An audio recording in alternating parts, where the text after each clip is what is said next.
Hi hello ನಮಸ್ತೆ.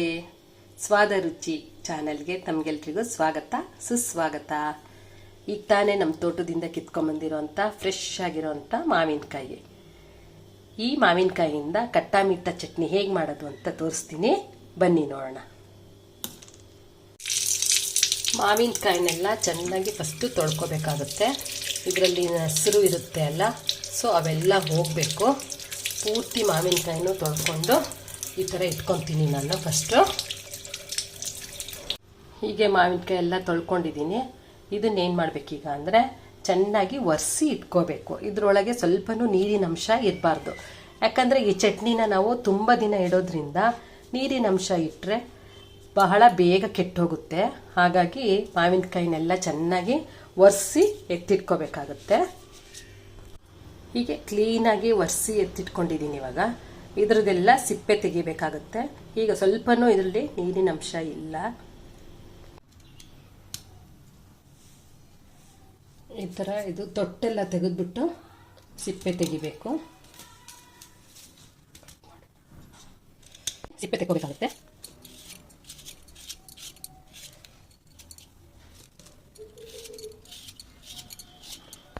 ಈ ರೀತಿ ಎಲ್ಲ ಮಾವಿನಕಾಯಿದು ಸಿಪ್ಪೆ ತೆಗೆದಿಟ್ಟಿದ್ದೀನಿ. ಈಗ ಇದನ್ನ ತುರ್ಕೋಬೇಕಾಗುತ್ತೆ.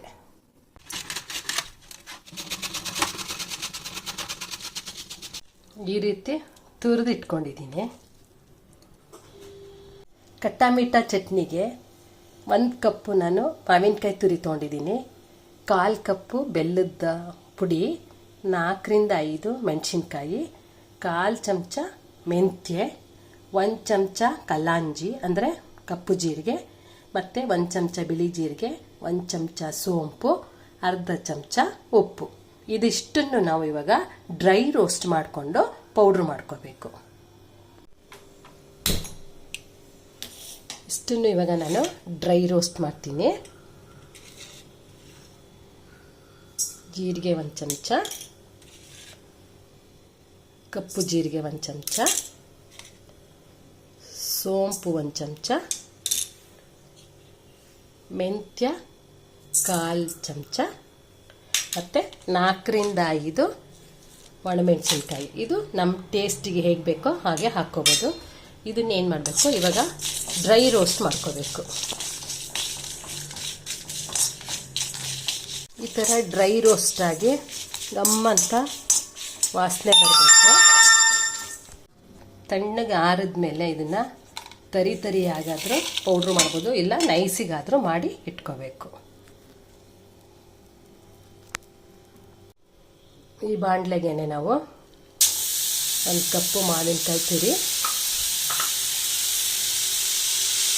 ಹಾಗೂ ಪುಡಿ ಮಾಡಿಟ್ಕೊಂಡಿರುವಂಥ ಬೆಲ್ಲ ಇದೆರಡನ್ನು ಹಾಕಿ ಜೊತೆಗೆ ಉಪ್ಪು ಬೆರೆಸ್ಬಿಡ್ಬೇಕು. ಇವಾಗಲೇ ಇದು ಬಿಸಿಗೆ ಮಾವಿನಕಾಯಿ ಎಲ್ಲ ಕರಗುತ್ತೆ.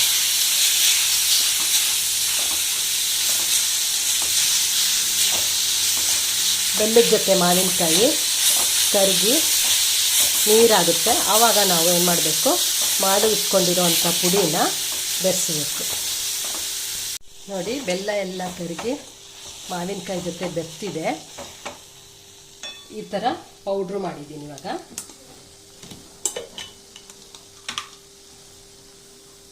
ಈ ಪೌಡರ್ನೆಲ್ಲ ಇವಾಗ ಈ ಮಿಕ್ಸ್ಚರಿಗೆ ಹಾಕ್ತೀನಿ.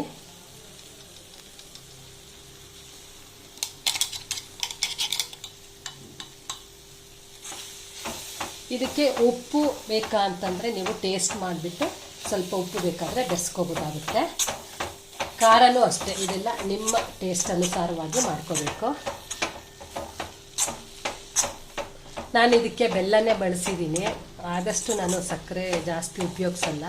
ಹಾಗಾಗಿ ಬೆಲ್ಲ ಬಳಸಿರೋದ್ರಿಂದ ಇದು ಬಣ್ಣ ಸ್ವಲ್ಪ ಕಪ್ಪಾಗಿದೆ. ಹಾಗೂ ಕಲಾಂಜಿ ಹಾಕಿದ್ದೀನಲ್ಲ, ಹಾಗಾಗಿ ಈ ಬಣ್ಣ ಇದೆ. ನಿಮಗೆ ಬೇಡ ಅಂದರೆ ನೀವು ಕಪ್ಪು ಜೀರಿಗೆ ಬಿಟ್ಬಿಟ್ಟು ಬಿಳಿ ಜೀರಿಗೆ ಉಪಯೋಗಿಸ್ಬೋದು. ಬೆಲ್ಲ ಬದಲು ಸಕ್ಕರೆ ಅದಾದರೂ ಹಾಕ್ಕೊಂಡು ಇಟ್ಕೋಬೋದು.